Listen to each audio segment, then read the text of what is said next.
Nations, athletes achieve incredible heights.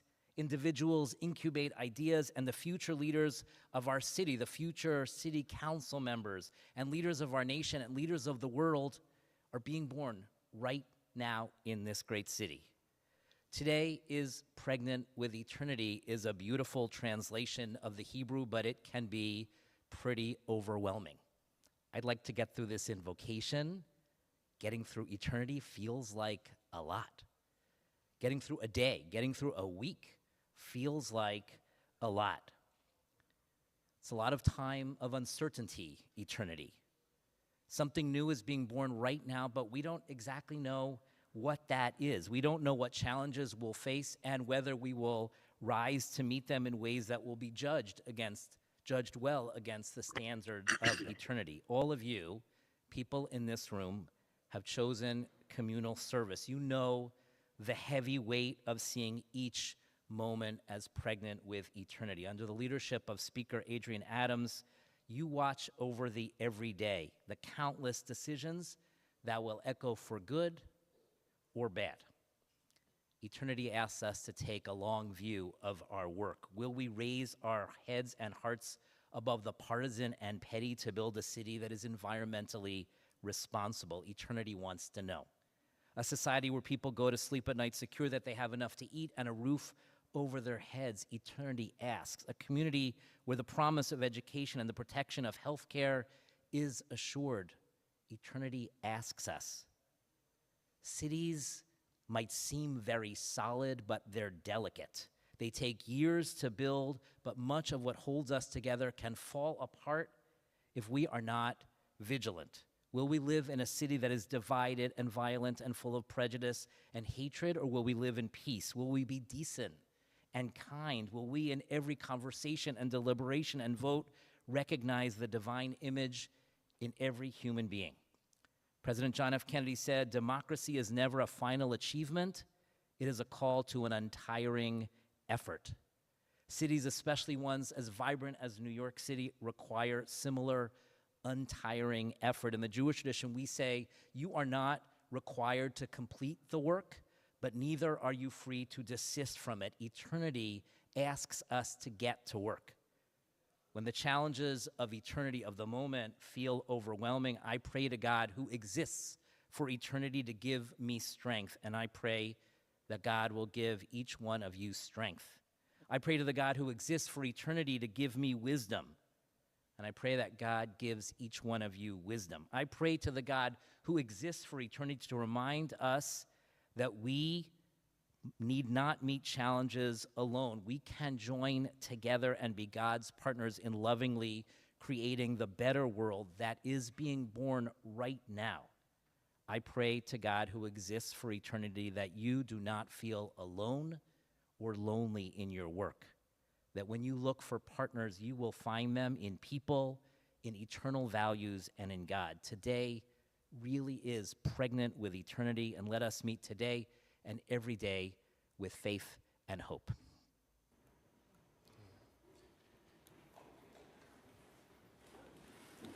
Thank you. I will now ask Councilmember Eric Dinowitz, I believe someone you know very well, to spread the invocation on the record. Thank you.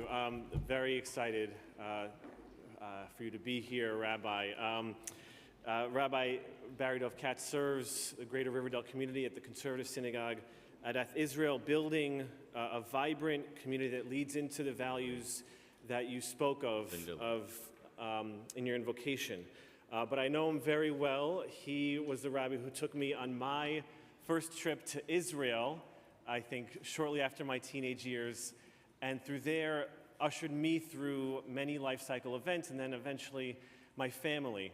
But that relationship is just one in the many that Rabbi Katz built throughout the entire Bronx, building relationships within the Jewish community, outside of the Jewish community, to build a better Bronx, a work that speaks to the interfaith work we so desperately need in our city, the interracial work we so desperately need. And you do that work, and you embody that work. And I just want to thank you one more time, Rabbi Barry Dov Katz, for being here today, and I make a motion for unanimous consent to spread the invocation in full upon the record. Thank you, Councilmember Dinowitz. We'll now have the adoption of the minutes by Councilmember Alexa Vilas. I make a motion that the minutes of the stated meeting of September 14, 2023 be adopted as printed. Thank you. Well, messages and papers from the mayor. M174, Mayor's Management Report. Received, ordered, printed, and filed. M175 through M178, Mayoral Appointments. Rules, privileges, and elections. In borough offices. M179, Bronx Borough President Appointment. Rules, privileges, and elections. Petitions and communications. None. Land use call-ups. None. Thank you. We'll now have communication from Speaker Adrian Adams. Thank you very much, Majority Leader, and good afternoon, everyone. I want to begin by taking a moment to address the tragic death of a one-year-old child at a Bronx daycare center in Councilmember Sanchez's district. Our hearts go out to the family of Nicholas Dominici, experiencing unimaginable pain from losing their baby, as well as to the children who are still recovering today from opioid exposure and their families. We entrust our precious children to daycare centers with the expectation that they will be safe. To lose a child in any circumstance is profoundly devastating, but for it to occur in a place that is depended upon for care is an unacceptable betrayal, and no parent should ever have to endure this. As a grandmother of small children myself, I cannot fathom the immense pain that Nicholas's family and the families of the children hospitalized are going through right now. Our children deserve to be safe. The circumstances that allowed this incident to take place are reprehensible, and it is critical that a tragedy like this never happens again. I also want to address the ongoing disciplinary process related to the killing of Kowalski Trewick by two NYPD officers. NYPD Deputy Commissioner Maldonado's recommendation that no disciplinary action be taken against the officers is disappointing, and it is unjust.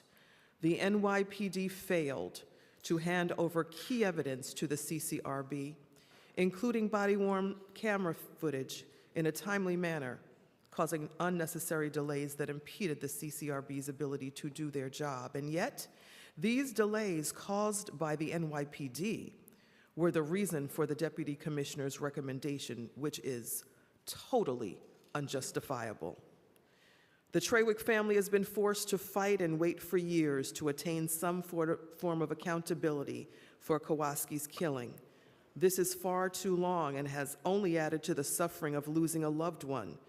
Commissioner Caban can still do the right thing by holding the officers accountable for their actions, and that is what the Trewick family and our city deserve. Accountability is critical to our public safety. Over the past month, our city has been mourning the loss of Dale West, who fell to his death last month in Councilmember Mealy's district while repairing a home. He leaves behind a 9-year-old son and a loving family, and we express our condolences to them during this very difficult time. On Sunday, our Jewish communities observed the start of Yom Kippur, the holiest day of the year. I hope that everyone who observed had a meaningful and reflective holiday. And for all those celebrating Sukkot, I wish you all a Chag Sukkot Sameach. Have a wonderful and joyful holiday. Tomorrow is the start of the Mid-Autumn Festival, a traditional festival celebrated in China according to the lunar calendar. Countries across Asia that also observe the lunar calendar are celebrating their own holidays, including Chuseok, which is South Korea's Thanksgiving, and Tsukimi, which is Japan's version of the Mid-Autumn Festival. Have a happy and healthy celebration. Last Thursday was National Opioid Awareness Day. More than 3,000 people died from an overdose in 2022, the highest number since the city began reporting such deaths in the year 2000. We can keep each other and our communities safe by approaching substance abuse as an urgent matter of public health and safety, concentrating on public health solutions to this deadly crisis. We must recognize the racial disparities in the addiction and overdose crisis and focus on more prevention, harm reduction, and treatment services in the most impacted communities. I appreciate our work as a council to address this crisis, and we must continue to deepen our efforts to save lives. Last Thursday was also World Alzheimer's Day, a day to increase public awareness about Alzheimer's disease, which is a growing public health crisis in New York. So many have personal connections to this disease, including our own council member and Aging Committee Chair, Crystal Hudson, who cared for her mother as she lived with Alzheimer's. Councilmember Hudson is organizing a council team to participate in the annual Walk to End Alzheimer's on Saturday, October 21st, and we hope members can join together in representing our body. Let's continue to work towards solutions that support those with the disease, as well as their families and caregivers. Sunday was World Day of Migrants and Refugees, a day that asks Catholics around the world to remember those displaced by conflict and persecution. The Catholic Church has been celebrating the day since 1914, and it is an occasion to express concern for different vulnerable people on the move, to pray for them as they face challenges, and to increase awareness about the opportunities that migration offers. This is a message needed now more than ever. As we work towards solutions to support asylum seekers and longtime New Yorkers, it's critical that we recognize one another's humanity. People have fled their homes and endured immense journeys of trauma in search of safety. As we mark World Day of Migrants and Refugees, let's remember our shared humanity and aspirations to pursue life and liberty for ourselves and our families. Next, colleagues, I want to wish a belated happy birthday to our very own Deputy Speaker, Diana Ayala.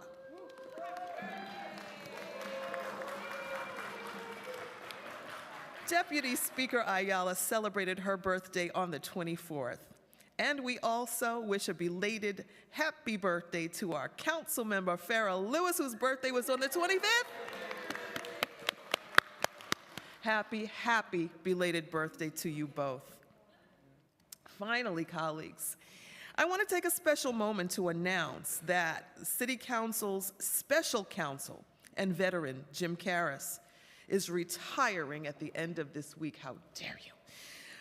For over 3 decades, Jim has exemplified what it means to be a true public servant. He has made an immeasurable impact on the council, this city, and the lives of all New Yorkers. Jim joined the staff of the council in 1992. Some of y'all weren't even born in 1990. And he served as counsel to the committees on consumer affairs, finance, and state and federal legislation. He later became counsel to the council's finance division and deputy general counsel. After a stint at the Manhattan Borough President's office with our own council member, Gail Brewer, Jim returned to the council in 2019. Some of y'all weren't even born in 2019 to serve as general counsel and special counsel. For all that Jim has accomplished during his distinguished tenure in the council and public service, those who know him and have had the honor of working with him can attest to just how great of a friend and human being he is. Jim has been our dependable go-to person for nearly all things in this council, with an inexhaustible willingness to help his colleagues with any question or any need. Jim has a great passion for city government and municipal law and the service of New Yorkers, and he has improved the city council through his contributions. His presence has steadied this council, and his commitment to budget transparency has helped this council flex more of its budgetary powers by securing record units of appropriation and important terms and conditions as part of our budget negotiations. Jim, on behalf of the entire New York City Council and all New Yorkers, and from the very bottom of my heart, I want to thank you for everything you've done for this institution and for our city.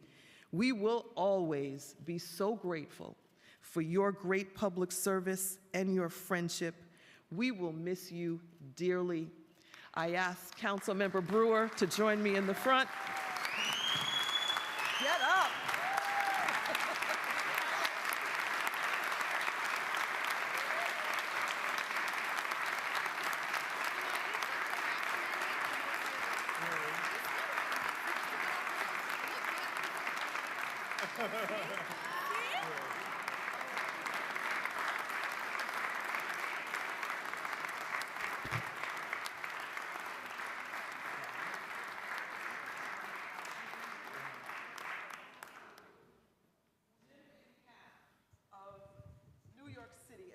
Entire New York City Council, we present you with this proclamation of thanks. I'm not going to read it all. I'm just going to read the final whereas. Whereas throughout his tenure, Jim's contributions have always exceeded his official titles. Jim is a generous man with his knowledge, experience, and inexhaustible willingness to guide others, as well as his kindness, infectious laugh, which we all know and love, and sense of humor. Upon his departure, he can be proud of our entire city for generations to come. Jim, you have helped to shape this city council and strengthen our entire city. Be it known that the city of New York and the New York City Council gratefully honors James Caris for 3 decades of stellar service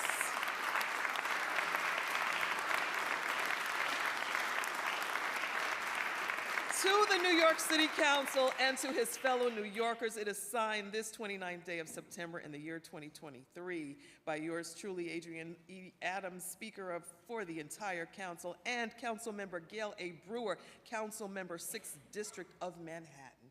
We thank you.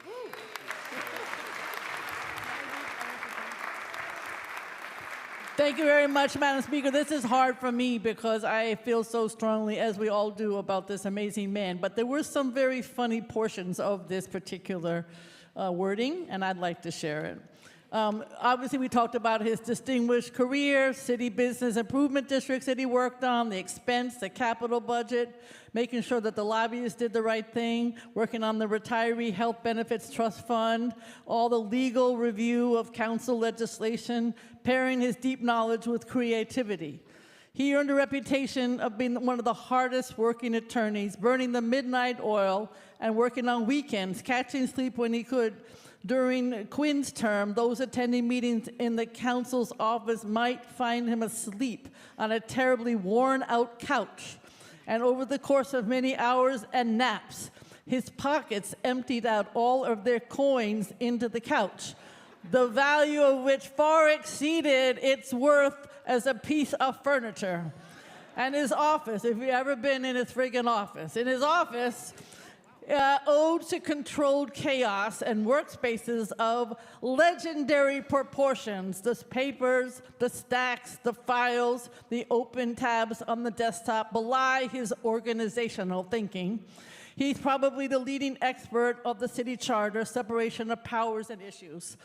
Home rule, powers of the city under state law, state constitution, high-profile litigation between the mayor and the city council, all the executive budget transparency that we know he knows, and that the city should have a real say in how funding decisions are made on the budget. He used his expertise to press for this by placing terms and conditions, as we heard. He has a sweet tooth. From 250 Broadway to City Hall and 1 Center Street, he would go to a meeting and easily clean out and open bowls of candy, unwrapping new candy before finishing what he started. During the Bloomberg administration, he set up standing Swedish fish order with City Hall staff, raiding the mayor's food stash before arriving at 250 Broadway for meetings. This is the Jim Caris whom we love. Schuler Pooter is here, and she bought you a whole friggin' bag of candy. There you go.